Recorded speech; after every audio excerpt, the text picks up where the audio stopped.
m'as laissé, Seigneur. Oh Jésus, que tu m'as abandonné, Seigneur. Seigneur, Seigneur, oh Seigneur. Seigneur, Seigneur. Shalom, shalom, mes bien-aimés dans le Seigneur. Oui, bien-aimés, nous sommes là pour notre temps d'adoration. Entrons dans sa présence. Le temps est venu pour que moi et toi, nous puissions entrer dans la présence, bien-aimés, de celui-là qui connaît ce qu'il faut pour toi et ce qu'il faut pour moi. Oui, bien-aimés, il arrive des fois que rien ne marche dans la vie. Mais il a dit ce matin, cela ne veut pas dire qu'il t'a délaissé, qu'il nous a abandonnés. Il est là, comme je le dis toujours, bien-aimé. Quand tu regardes à gauche, à droite, il n'y a personne. Tu regardes devant toi et derrière toi, il y a point d'appui. Bien-aimé, tourne seulement tes yeux vers le ciel. Là où se trouve ton Père, il est là. Tu vas voir comment est-ce qu'il te regarde avec amour.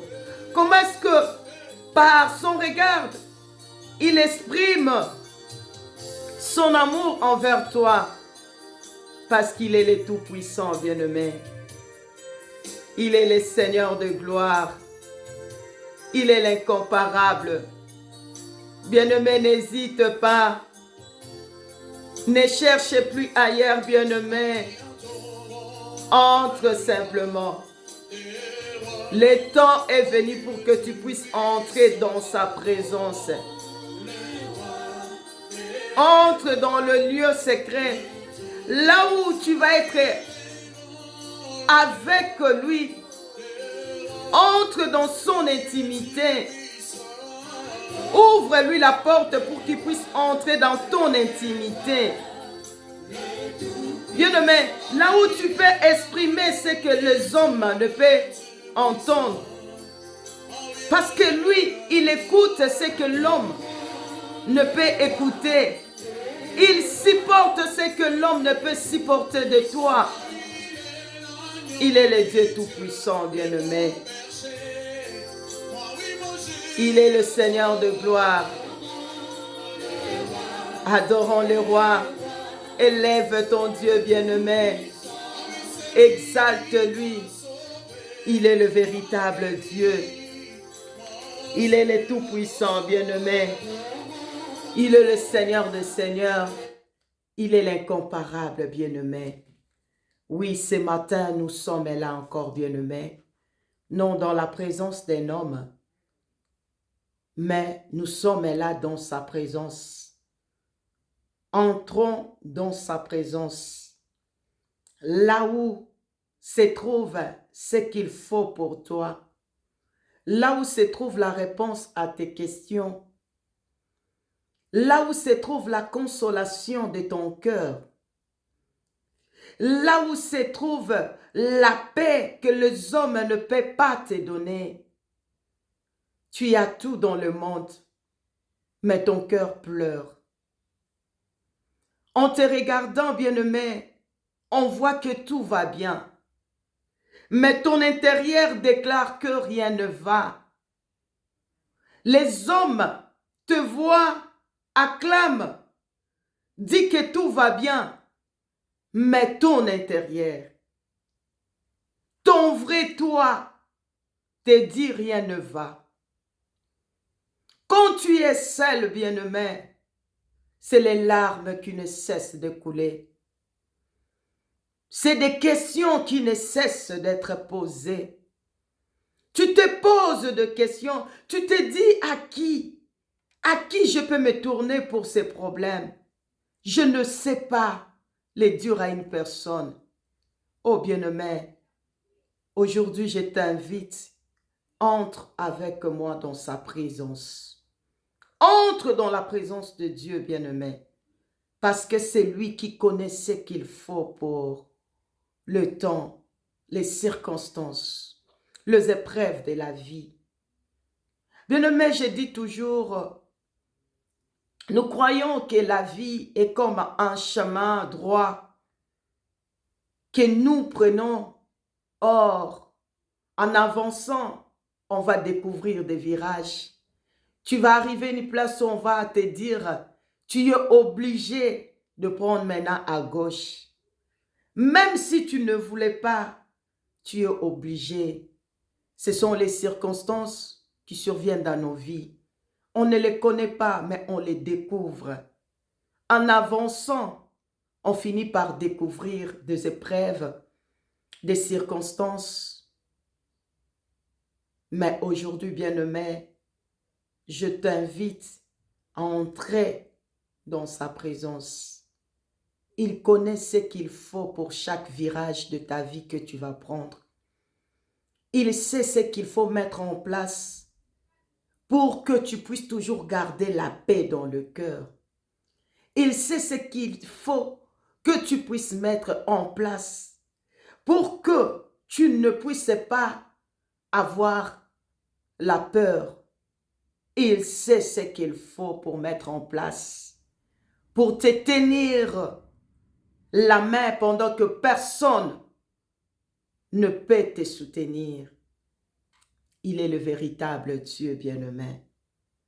Je vais t'inviter à prendre ta Bible bien-aimé.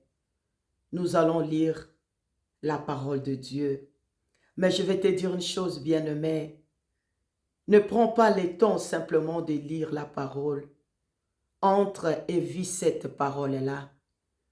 Parce que cette parole est vie. Et quand tu entres dans cette parole, tu reçois la vie. Cette parole est l'eau et une source d'eau intéressable. Et quand tu le prends, bien-aimé, la parole de Dieu dit, l'eau va continuer à couler en toi. Bien-aimé, ne soyons pas comme cette femme, la femme samaritaine. Elle venait puiser de l'eau, mais son intérieur demeurait la même. Mais il y a un jour où Jésus l'a dit, entre. N'épuisez pas l'eau à l'extérieur. Ce n'est pas ça. Oh bien-aimé, Israël a mangé la manne dans le désert. Ils sont tous morts après. Parce qu'il n'y avait pas la révélation. Et on a appelé la manne cachée. Bien-aimé, si ils ont mangé la manne cachée, moi et toi, nous avons besoin de manger la manne révélée. La manne qui va nous donner la vie. La manne qui va ouvrir la révélation en nous pour que nous puissions nous connaître, pour que nous puissions prendre conscience de la valeur qui s'y trouve en nous, de la qualité que nous avons. Bien-aimés, la parole de Dieu nous dit, aussi longtemps que l'héritier est encore enfant, ne diffère de rien d'un esclave. Pourquoi? Parce qu'il n'a pas conscience de ce qu'il est. Parce qu'il ne sait pas gérer ce qui se trouve entre ses mains. Alors il y a un tuteur qui gère tout. Ce tuteur-là paie tout avec sa richesse. Lui ne profite de rien. Mais le tuteur profite de tout. Bien-aimé, entre dans sa présence. C'est le lieu qu'il faut pour que tu puisses te connaître. Pour que tu puisses connaître ce que tu as en main. Pour que tu puisses connaître ce que tu es. Pour que tu puisses connaître l'homme qui est à côté de toi. Pour que tu puisses découvrir la bénédiction qui s'y trouve dans la femme que tu as à tes côtés. Pour que tu puisses réaliser que les enfants sont une bénédiction de l'Éternel. Entre dans sa présence. Bien-aimé, c'est là où se trouve la révélation de tout. De tout, bien-aimé. Tu n'auras plus besoin d'aller chercher la réponse vers un homme, mais tu vas avoir la réponse à toutes tes questions. Bien-aimé, nous allons prendre la parole de Dieu Nous allons lire la parole de Dieu. Bien-aimés, nous allons prendre dans Jérémie. On prend Jérémie 15 à partir de 18. Nous allons lire au nom de Jésus-Christ. Pourquoi ma souffrance est-elle continuelle?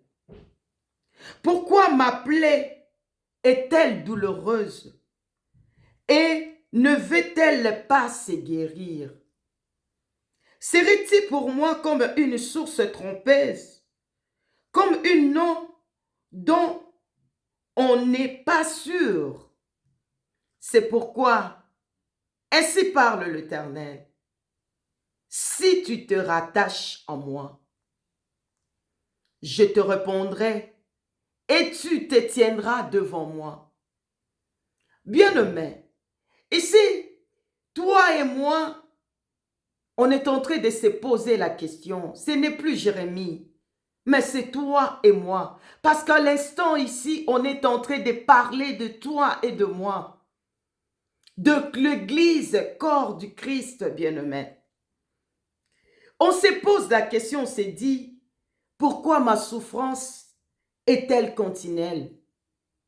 Je prie, je jeûne, je me sacrifie, mais pourquoi je n'arrive pas à voir ce qu'il faut pour moi? C'est comme si Dieu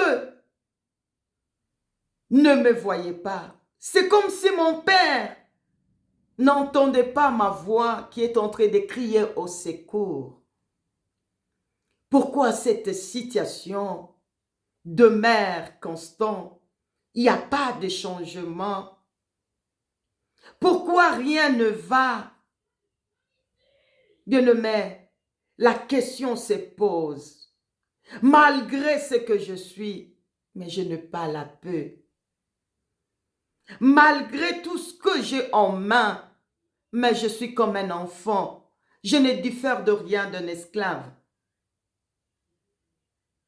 Malgré la promesse de Dieu, malgré toutes les prophéties qui ont été dites à ma faveur, mais rien n'arrive.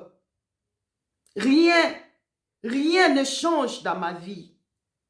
Pourquoi ma souffrance est-elle continuelle?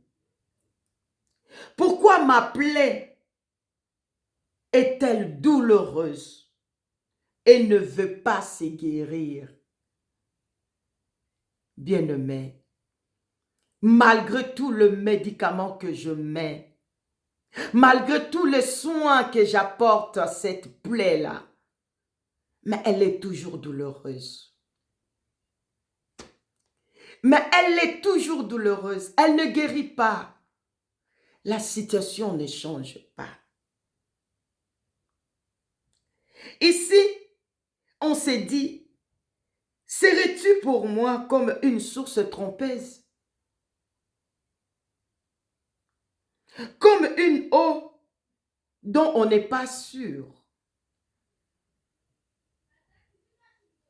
Bien-aimé, mais ce matin, entre dans sa présence. Parce qu'il y a une réponse. Tu dois écouter la réponse de la part de l'Éternel. Et écoutons la réponse que l'Éternel nous donne ce matin.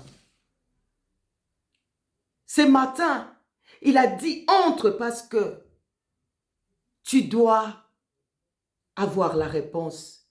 La plaie là qui n'arrive pas à guérir a un médicament qu'il faut pour cela.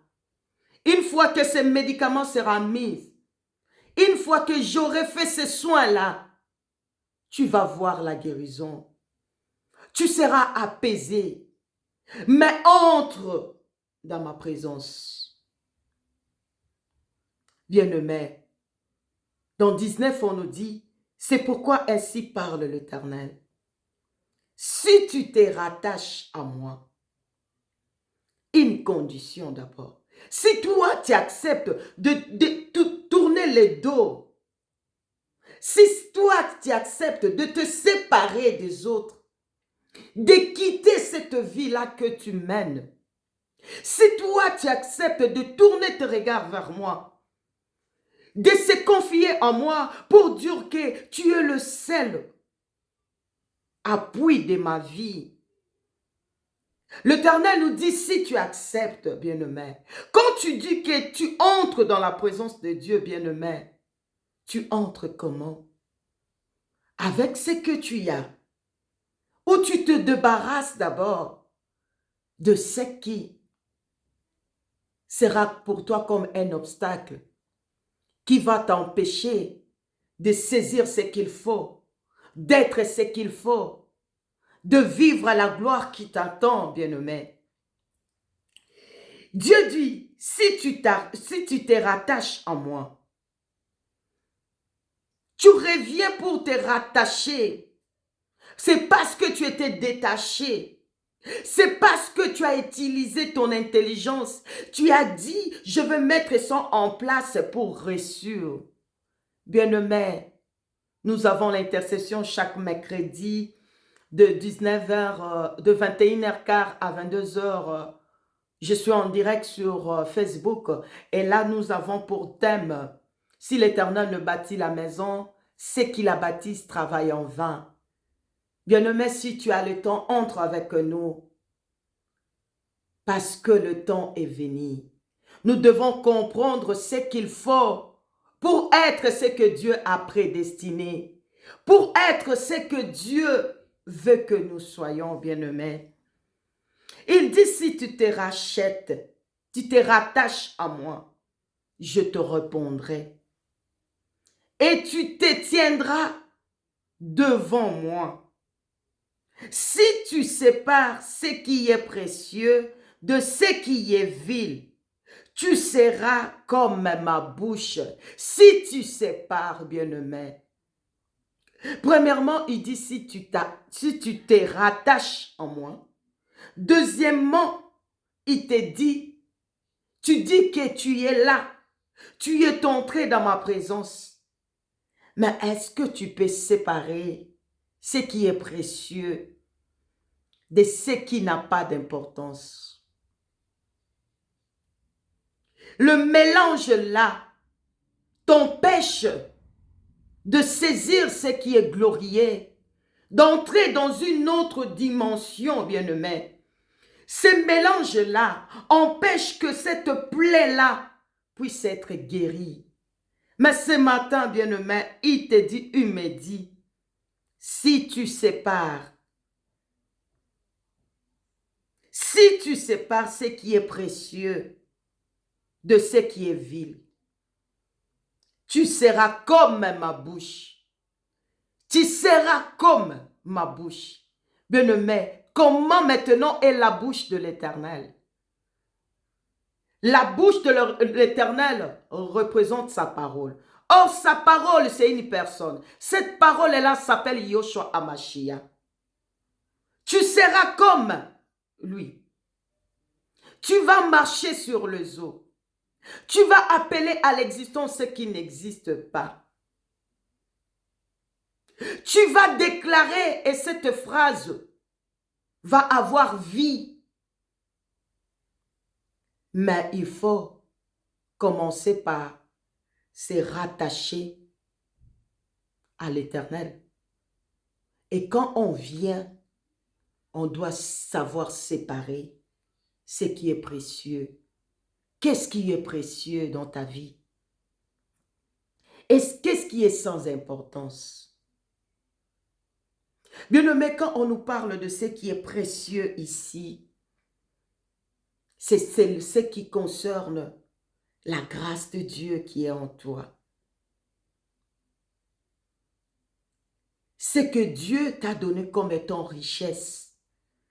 Quand on parle de ce qui est précieux ici, on ne voit pas le vêtement, on ne voit pas nos voitures, on ne voit pas la maison, on ne voit pas. Ce qui est précieux, c'est le royaume, c'est la vie éternelle. Qu'est-ce qu'il faut pour que je puisse conserver ce qui est précieux en moi? Ce qui est précieux, c'est la crainte de l'Éternel qui est le commencement de la sagesse. C'est la crainte de l'Éternel qui va te protéger. ce qui est précieux. C'est la vie qui va définir la vie de Dieu en toi. La marche qui va déterminer que tu es chrétienne, que tu es un enfant de Dieu, que tu es fils, fille de Dieu, bien-aimé. On nous dit de séparer ce qui est précieux et ce qui est vil, ce qui n'a pas d'importance. Ce qui pourrit ce qui est précieux en toi, bien-aimé. Ce qui empêche ce qui est précieux en toi de s'élargir, de prendre de volume, de s'exprimer. Il a dit, tu seras comme ma bouche. C'est à eux de revenir à moi, mais ce n'est pas à toi de te retourner vers eux. Là, il parlait à Jérémie. Bien-aimé, si tu te rattaches à l'Éternel, tu dois savoir séparer ce qui est précieux de ce qui n'a pas d'importance. Ce matin, bien-aimé, je vais te dire, entre dans sa présence. Entre dans sa présence. Toutes ces questions-là que tu es en train de te poser. Pourquoi? Pourquoi? Pourquoi? Il y a une personne. Il y a une personne qui a la réponse à tout cela. Et cette personne s'appelle Yoshua HaMashiach. Entre, bien-aimé. Et quand tu entres, ne reste pas dans la position où tu étais. Cherche à devenir ce qu'il veut que tu puisses être pour que cette gloire-là puisse se manifester. Oui, ta plaie demande des soins que l'homme ne peut apporter. Ta plaie a besoin de ces médicaments-là que l'homme ne peut te donner. La parole de Dieu nous dit, bien-aimé, c'est par ces maîtrissures que nous sommes guéris. Ce n'est pas parce que l'homme a mis en place. Et quand je parle de plaie ici, bien-aimé, je vois une plaie sur le plan spirituel. Je vois le problème là qui est en train de creuser chaque fois les trous dans ton cœur. Je vois, Seigneur, je vois, bien-aimé, ces problèmes-là, cette situation-là qui te dit, il n'y aura pas de changement. Bien-aimé, nous sommes là. Et la décision que nous avons prise, c'est entrer dans sa présence. Et quand on entre dans sa présence, bien-aimé, on se soumet. On cherche à connaître ce qu'il faut mettre en place, ce qu'il désire, qu'est-ce qu'il demande que je puisse faire pour que je puisse saisir ce qu'il faut. Ici, il y a une condition.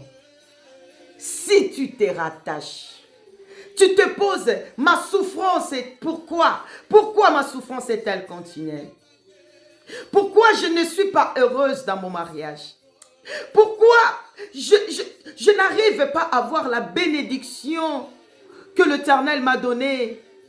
Pourquoi je n'arrive pas à être ce qu'il faut? Pourquoi je tourne en rond? Pourquoi je n'arrive pas à faire un pas vers l'avant?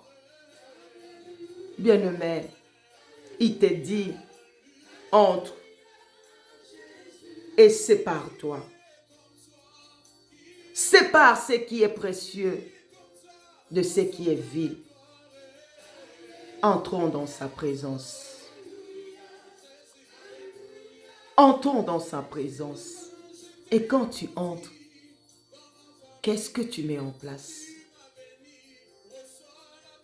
Bien-aimé, la parole de Dieu nous dit, il y avait un chef qui avait organisé une fête. Il a invité des gens, mais personne ne venait.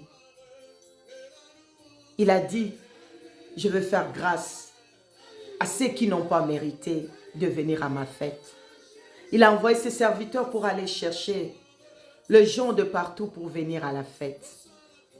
Les serviteurs ont pris tout ce qu'ils avaient trouvé en route, dans les carrefours, dans le rond-point.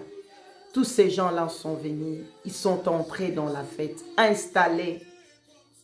Et c'est arrivé un moment où lui-même devait faire maintenant le tour pour regarder ses invités, pour saluer les invités.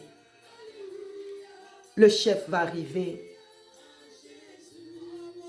dans une table où était installé un homme qui n'avait pas le vêtement de fête. Cet homme est entré, mais il n'a pas pris le temps de regarder tout autour de lui. De regarder, est-ce que je peux toujours rester avec ces vêtements ici? J'ai eu ces faveurs-là, mais je dois aussi me mettre en ordre. Tu as eu la faveur. Il a ouvert sa porte sur la croix. Il a dit, entre. Mais en entrant, est-ce que tu vas rester à l'état où tu étais? Il va demander à cet homme qui t'a fait entrer, pourquoi tu as ces vêtements ici? Pourquoi tu es toujours dans cet état? Malgré tu as pris le temps d'écouter, de manger, de boire, malgré tu as vie, malgré, mais ta vie n'a pas changé. Tu n'as pas séparé ce qui est précieux de ce qui est vil. Pour toi, c'est le mélange. Bien-aimé, dans sa présence, il n'y a pas de mélange. Dans sa présence, il y a ce qu'il faut pour être ce qu'il faut, bien-aimé. Dans sa présence, il n'y a pas de mélange. Il n'y a pas de mélange, bien-aimé. On ne se maquille pas pour se cacher dans sa présence. Parce que sa parole nous dit, il sonde le cœur et le rein.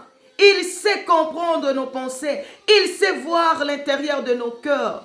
Ce n'est pas le vêtement extérieur que cet homme, Jésus-Christ, regarde quand on adhère dans sa présence. C'est nos cœurs. C'est notre intérieur. C'est l'état de notre cœur. Est-ce que nos cœurs sont toujours chargés? Nous disons que nous entrons dans sa présence. Mais est-ce qu'on nous, la transformation a eu lieu?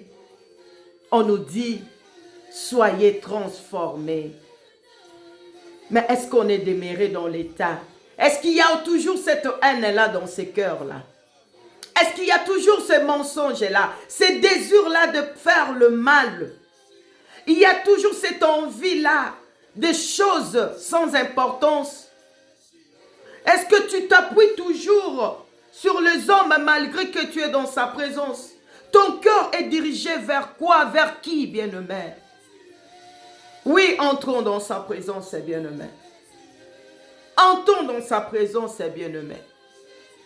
Nous avons besoin de lui. On a besoin de ce Jésus-là. Mais nous devons chercher à devenir comme lui pour recevoir ce qu'il veut. Il est là. Il est là, bien-aimé. Oui, sois béni.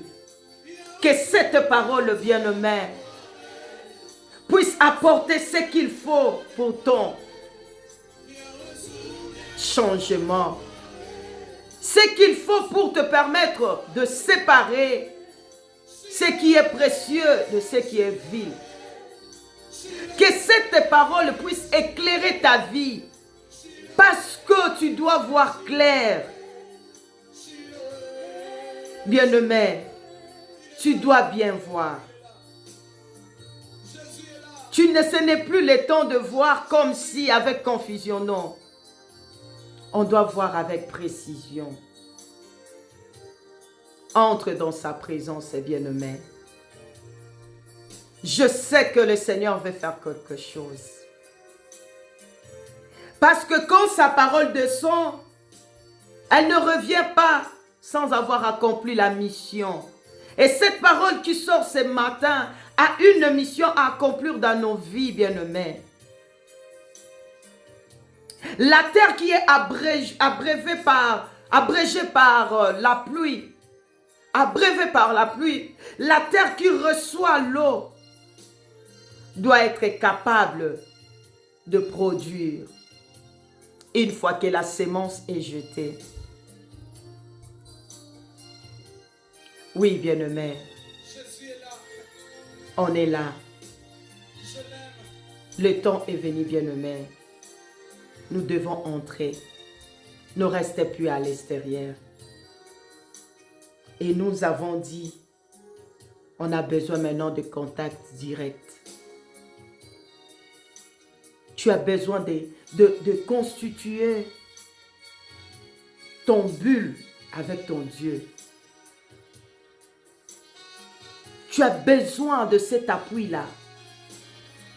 Dans sa présence, bien-aimé, on a la réponse à nos questions. On a le médicament qu'il faut pour notre plaie. On a besoin de la guérison. C'est lui qui a cette guérison-là. Tu veux que ta vie puisse être transformée. C'est lui qui a le secret. Entre dans sa présence. Avec ton cœur. Avec ton cœur, bien-aimé. Avec ton cœur, bien-aimé. Le temps est venu. Moi, je vais te dire ce matin, sois béni au nom de Jésus-Christ. Je vais te dire que cette parole est pour toi. Je vais te dire ce matin, bien-aimé, il a entendu. Et écoute comment est-ce qu'il est en train de te répondre.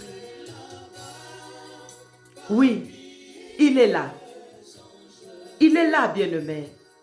Il a dit, ouvre simplement les oreilles.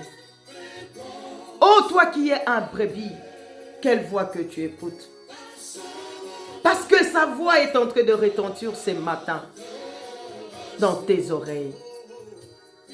Il est là. Jean nous dit, le brebis écoute la voix du berger. Oh, que le Seigneur soit béni et que le Seigneur te bénisse.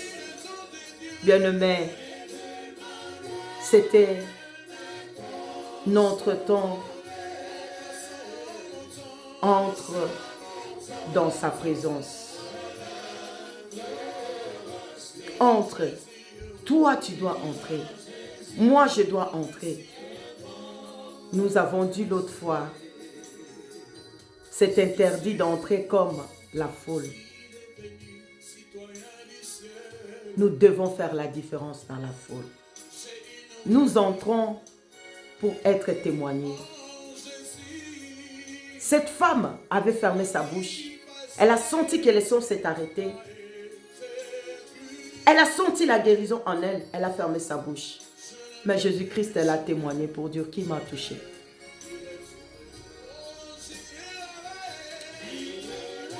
Jésus a demandé qui m'a touché. Parce que tu dois être témoigné. Entre. Bien-aimé, que ta journée soit bénie. Et que le Seigneur puisse prendre soin de toi. Sa parole est une épée, bien-aimé. On nous dit une épée efficace. Très efficace, très puissant. Qu'un couteau en détranchant. Que cette épée puisse pénétrer dans ton cœur pour séparer. Parce que la séparation entre ce qui est précieux et ce qui est vu doit avoir lieu dans ton cœur.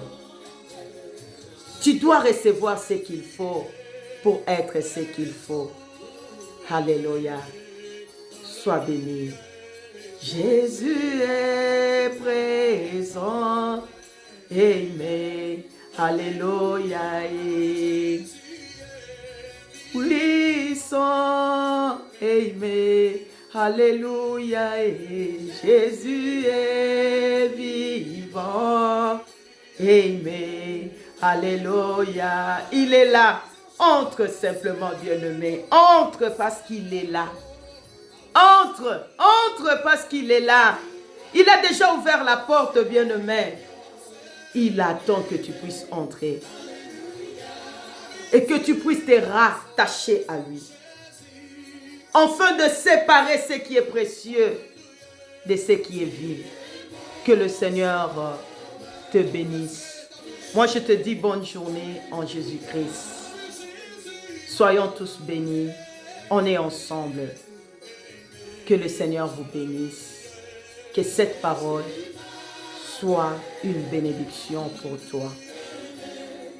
Sois béni au nom de Jésus-Christ. Amen.